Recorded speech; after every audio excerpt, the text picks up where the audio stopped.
Coachella is here, and there's always drama that comes along with this famous festival. This festival hasn't always just been about the music, and it's been a huge place for drama to start in the YouTube community especially. If you've been around for a while, then you know the history behind some of the famous dramas that have come out of Coachella. And we're about to dive into some of the dramatic times in Coachella history, because Weekend 1 is happening right now. While you're watching this, I'll actually be there seeing my favorite artists and also getting the tea, because if you guys remember, last year the things I saw were just too good. So come on a trip down memory lane with me today and journey through some Coachella crazies you may have forgotten or never even known about. Now, we all should remember by now what James Charles' Coachella experience has been like over the last few years, especially back in 2019 when he promoted Sugar Bear hair. First of all, the taste so bomb, but most importantly, I've been dealing with a lot of anxiety recently, and it always comes late at night when I'm laying in bed thinking, which is not fun or fresh. So I've been taking these 30 minutes before bed, and they've been really helping.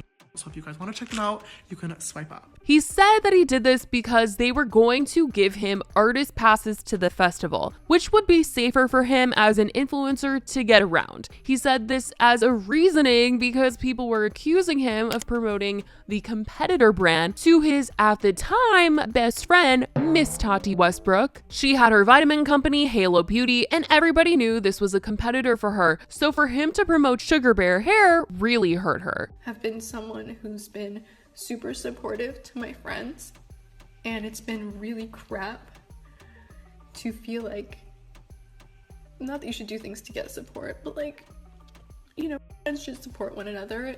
That's how it should be. And you know, when you do so much for people in your life and they not only don't return the favor, but they just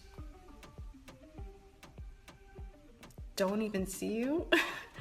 Like, I get it. I'm just so upset. Obviously, Tati was extremely hurt by James posting this, and thus it later led her to posting the famous Bye Sister video. James seemed to have learned his lesson about trying to get a brand to help him get extra security, that's for sure, because last year he was seen around the festival with his own private security that he hired himself. I'll also say that another drama that kind of sparked last year that James was kind of involved in had to do with how influencers were arriving to the festival versus how celebrities were arriving. Celebrities were showing up in way more casual outfits, while influencers were going all out, having hired stylists to curate these very custom and out there outfits for the festival. Lauren Giraldo even touched on the fact that influencers and celebrities were dressing different. So I'm noticing that this is how influencers dress for Coachella. Lots of time and effort put into these looks. Like my outfit today took hours to put together. Lots of care and attention to detail to make sure it's perfect. And this is how the A-listers show up. Look at Kylie and Haley. Very easy, effortless, leather and jeans. Here's what Kendall wore. Like, is this the tea? I think that's the tea. I found it funny that she mentioned Emma, because Emma later ended up getting called out on Instagram for someone thinking that she was dressing too casual one of the festival days. She posted this photo of herself on Instagram, and someone literally said, "This is what you wear to Coachella?" And she said, yes. And James actually wanted to add to the conversation because a lot of people were making fun of the stuff that James was wearing. Either they thought it was way too inappropriate, or he was just going way too all out with his outfits. And he added to the conversation that Lauren was having and commented on her video saying, "There's nothing wrong with the casual wear, but our jobs are content. If we showed up casual, all of our content would get no engagement. I personally love planning the looks and photos. It's genuinely fun. It's lame that people are trying to make fun of people for having fun with looks." Which is true. I mean, like I said, people were coming for Emma for being casual when other celebs like Kendall and Kylie were practically in the same outfits as her, getting compliments, saying that they're giving cool girl chill attire. But people found Emma's outfit lazy. James went on to further defend the influencer outfits and how it really is all about expression and having fun for people at Coachella. Coachella this year has been a very controversial topic that I'm seeing a lot of different TikToks about. The differences between what influencers wore versus what celebrities wore, celebrities dressing casual, making influencers look stupid. It's all very, very interesting to see people's opinions on this. A lot of celebrities dress casual because they don't want to be spotted. They want to get into the festival, watch the set of a few of their friends. They don't want to post any content and they want to get out and enjoy their day. And that's fine. Whereas a lot of influencers do want to get spotted, and I don't think there's anything wrong with that. Our entire lives and jobs revolve around creating content and getting engagement on that content. I would love to go to a music festival in a casual outfit, but if I posted that on Instagram, it would get 0 engagement and all the comments would be like, what are you doing, girl? Also, for me personally, I think that getting dressed up for a music festival is cool and it's part of the experience. I genuinely love planning the looks and the accessories and the makeup looks and the photos. Like, it's fun. I don't think it looks stupid to wear a crazy outfit that you want to photograph and feel confident in. And I also don't think it looks stupid to wear a casual outfit. I do think it looks stupid to make fun of people for having fun and expressing themselves. I also feel like last year was the first year Coachella happened since 2019, and there just really wasn't any big festival trends going on, as there hadn't been a festival in a long while. So I feel like that's the reason why there was just such a difference between what celebrities and influencers were wearing. But I guess we'll just have to see what happens this year. I personally think that it's fun to get dressed up for this festival. It feels like it's more than just the music here. It's a whole event. Like, there's fashion, art, good food. So getting dressed up makes it just that much more exciting, but we'll see. In other drama that's happened during Coachella, last year, a lot of influencers were complaining about the miserable experience they had trying to attend Revolve Festival. Now, during Coachella weekend, there's a lot of side parties that happen that different companies and brands throw. Like, some people will go to the Coachella Valley area just to go to these events and not even get a ticket to the festival, because honestly, trying to do both is really hard. So you kind of have to choose if you're going to go for the parties or go to the actual festival. But Revolve Festival is something that has happened a few years now alongside Coachella, and although it looks picture perfect and they've really stepped up the budget for it, they've spent tons of money on it over the years, it's been kind of chaotic for some people, and last year a lot of people were really upset by what was going on. So Revolve is an online clothing store, and they sell some big price tag clothing items, and they work with a lot of influencers throughout the year that help bring sales to their site. And during Coachella, they'll invite influencers to come to their Revolve Festival. It's an invitation-only party, and they'll have influencers help them promote even more of their products there. Influencers are treated with this cute place to take photos, see performances, eat, and drink. But last year, they got compared to Fyre Festival with how unorganized things were. Revolve Festival, absolute chaos. So the Revolve Festival is an invite-only party that's going on the same weekend as Coachella, and the only way you can get to Revolve Festival is if you take their specific shuttles to their grounds. I didn't even get into the festival, guys. I waited in line for 2 hours.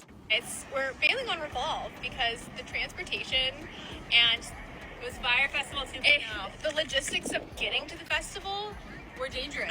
There was pushing, shoving, shouting, yanking people in front of the buses, people standing in between the buses, like, while they were moving, just to get on these buses and get to the Revolve Festival. Big yikes. Sorry, Revolve, but I really hope you take into consideration everyone's safety and security next year. The one great thing I got out of waiting for 2 hours in line was the fact that I got to meet Kate, our TikTok queen. I hope you got on a bus, Kate. But this has actually been an issue with them in the past as well, because I mentioned last year when I was talking about this whole drama that Shelby Church had made a vlog, and she had talked about her experience years ago and talked about how much of a mess it was trying to get to Revolve Festival. So it feels like Revolve Festival has just always been kind of chaotic and messy, not just last year. There's a line and a half to get on the shuttle. I think this is just for Super Down at this point. So it is 4:40 right now. We just got in line, so let's see how long it takes. Last shuttle. And they just said that was the last shuttle. Today's kind of been a bust. Everyone's like so disappointed, us included. Now we're just in a Walmart parking lot.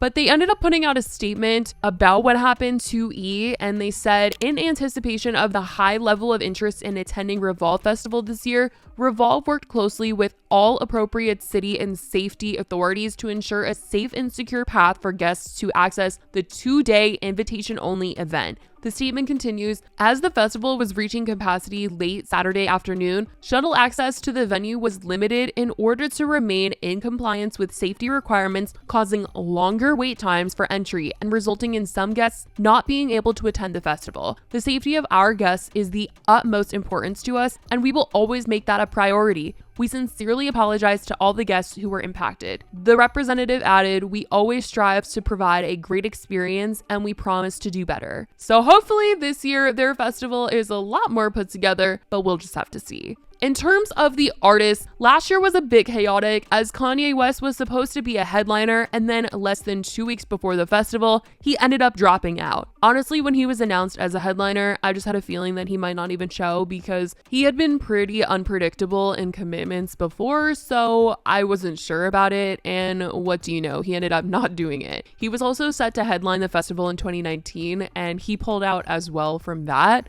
But last year, before he dropped out again, fans felt like he was kind of hinting towards dropping a little bit because he posted on Instagram after he felt like Billie Eilish, who was also a headliner last year, had shaded Travis Scott after Astroworld. She was at a show and a fan was having trouble breathing and she waited for them to get some help before continuing her show. And as she was waiting for them to get the help that they needed, she was talking to the crowd and she said, I wait for people to be okay before I keep going. And Kanye heard about the situation and ended up ranting on Instagram about it, saying, come on, Billie, we love you. Please apologize to Trav and to the families of the people who lost their lives.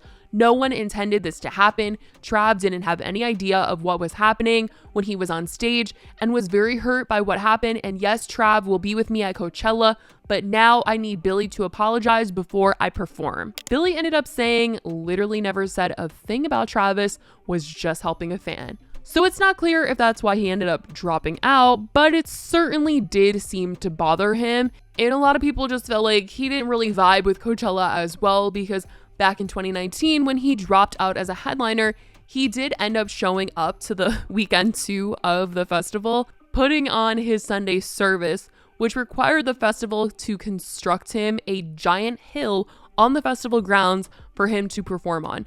It was just kind of crazy because he didn't want to be a headliner in 2019 because I guess they couldn't give him like the stage that he really wanted. But in the end, he ended up going to weekend 2 and they like constructed this big hill for him. I don't know. I feel like the festival will probably not want to work with him ever again because he's been really inconsistent. And it does seem like he wants them to like bend over backwards for him to be there. Sunday service definitely was a whole spectacle and a lot of people tuned into that live stream that he did, just looking at that little circle because the whole live stream, it was just this. But I feel like that's just the last time he's going to perform anything at Coachella for at least a long while with the way he just really hasn't been consistent with them. But last year, The Weeknd ended up filling in for him super last minute. And something I will say about the music at the festival is that a lot of people hate on Coachella for people not going for the music. And I think that it is true that not everyone is going for the music. I think a lot of people look at the headliners and the rest of the lineup and they're like, okay, yeah, like I'm gonna go to Coachella no matter what. I think some people 100% are going for the music and to get the best bang for their buck, like they're paying all that money and they're hoping to see all of their faves in one place for that one price. Because honestly, with the way that concert tickets are now, which is, it's ridiculous that honestly going to Coachella and being able to see even just 5 of your favorite artists, you're getting your money's worth because probably you would be spending like way more, double a Coachella ticket to see them all at like their own individual shows. Obviously the experience is different. I will say that if you're going to see your favorite, the crowd is probably not going to react the same way that they would if you saw them at their own show, but it is still just such an amazing place to see your favorites, discover new artists, and there's just so much more beyond that as well, especially if you go with your friends or you camp. The whole thing can be truly an experience, and it really is what you make out of it. That's why there's just so many people who have different experiences going to Coachella, and some people don't like it. I certainly want to know if any of you guys have ever been or plan on ever going. If you're going this weekend, let me know. And also, what do you guys think about some of the drama that's happened over the years? And what do you think is in store for this year? Bad Bunny is performing, and do you guys think Kendall will be there supporting with all the drama going on? I think that she will, but we will see. I'll be posting content on TikTok a lot and some on Instagram, so check it out there for some fun festival stuff. I love you guys so much, and I will talk to you guys in the next video. Bye, guys.